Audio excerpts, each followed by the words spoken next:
Country delight buffalo milk ని మా family వాళ్ళకి ఎప్పటి నుండో వాడుతున్నాను. ఈ పాల ఫస్ట్ యూజ్ నుండి నాకు దీనిపైన చాలా నమ్మకం వచ్చింది. Choose country delight and live better. Jubilee Hills ఉప ఎన్నికల తొలి రౌండ్లలో స్పష్టంగా కాంగ్రెస్ పార్టీ ఆధిక్యత ఉంది. మొదటి రౌండ్లో షేక్పేట్ ప్రాంతంలో ఉన్న బూతుల్లో ఓటింగ్ లెక్క పెడితే కాంగ్రెస్ పార్టీకి చాలా స్వల్పంగా 62 ఓట్ల ఆధిక్యత వచ్చింది. సెకండ్ రౌండ్లో షేక్పేట్లోని కొన్ని బూతులతో పాటు ఎర్రగడ్డ, వెంగళరావు నగర్ ఈ బూతులు కూడా యాడ్ అయ్యాయి. దీంతో సెకండ్ రౌండ్లో కాంగ్రెస్ పార్టీకి 1082 ఓట్ల ఆధిక్యత వచ్చింది. అంటే రెండు కలిపితే ఓవర్ 1100 ఓట్ల ఆధిక్యత మొదటి 2 రౌండ్లు పూర్తయ్యే నాటికి వచ్చాయి.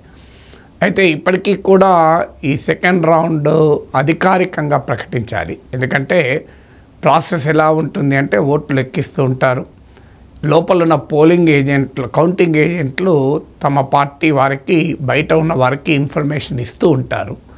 అలా సమాచారం మీడియాకు వస్తుంది. అధికారికంగా ప్రకటించడానికి సమయం పడుతుంది. ఎందుకంటే ఓటర్ వీవీప్యాట్లతో కాస్త శాంపుల్ వెరిఫికేషన్ చేస్తారు. తర్వాత మీకు అభ్యర్థుల సంతకాలు, పార్టీ ప్రతినిధుల సంతకాలు తీసుకుంటారు. సో ఈ అఫీషియల్ ప్రాసెస్ పూర్తయ్యాక అనౌన్స్ చేస్తారు. సో ఇప్పటికీ అనఫీషియల్గా వచ్చినటువంటి సమాచారం ప్రకారం మొదటి 2 రౌండ్లలో కాంగ్రెస్ పార్టీ 1100 ఓట్ల ఆధిక్యతలో ఉన్నారు. అయితే థర్డ్ రౌండ్ కౌంటింగ్ కూడా కంటిన్యూ అవుతోంది. ఇప్పటి వరకు కౌంటింగ్ కేంద్రాల నుంచి వస్తున్న సమాచారం ఏంటంటే థర్డ్ రౌండ్లో కూడా కాంగ్రెస్ పార్టీకి ఒక 2000 మెజారిటీ రావచ్చు అని. సో ఈ ట్రెండ్ చూస్తుంటే ఓవరాల్గా 3 రౌండ్లు పూర్తయ్యే నాటికి అరౌండ్ 3000 మెజారిటీ కాంగ్రెస్ పార్టీకి ఉంది. స్టిల్ ఇట్ ఈస్ ఎర్లీ రౌండ్సే, మొత్తం 10 రౌండ్లు ఉన్నాయి. అయితే ఇంకా మాస్ ఏరియాస్ వచ్చే వరకు కాంగ్రెస్కి ఇంకా బెటర్ రిజల్ట్ రావచ్చు అని అంటున్నారు. సో ఇప్పటి వరకు ఈ రౌండ్లలో మీకు ఎగ్జిట్ పోల్స్లో ఊహించిన ట్రెండే కనబడుతుంది. నేను ఆ రోజు కూడా మీకు చెప్పాను, బీఆర్ఎస్ చివరి వరకు ఆధిక్యతలో ఉండే లాస్ట్ 3-4-5 డేస్లో కాంగ్రెస్ పార్టీ పై చేయి సాధించింది. ఫలితం వచ్చాక మరింత వివరంగా మాట్లాడుకుందాం, ఈ ఫలితానికి దారితీసిన పరిణామాలు ఏంటని.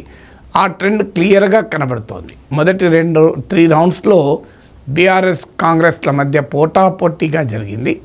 కాంగ్రెస్ స్వల్పమైన ఆధిక్యతను చేజిక్కించుకుంది. అయితే ఈ రౌండ్లో ఓటింగ్ ఎలా ఉంటుందంటే ఏ ఒక్క రౌండ్లో కూడా తలకిందులు కావచ్చు.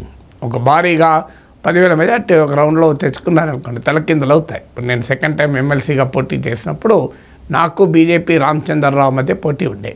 5 రౌండ్లో కౌంటింగ్ ఉంటే 4 రౌండ్లో నేను వెనకబడే ఉన్నాను. ఒకే ఒక్క రౌండ్ సెకండ్ రౌండ్లో 1200 ఓట్ల మెజార్టీ నాకు వచ్చింది. దాంతో 500 ఓట్లతో గెలిచాను నేను.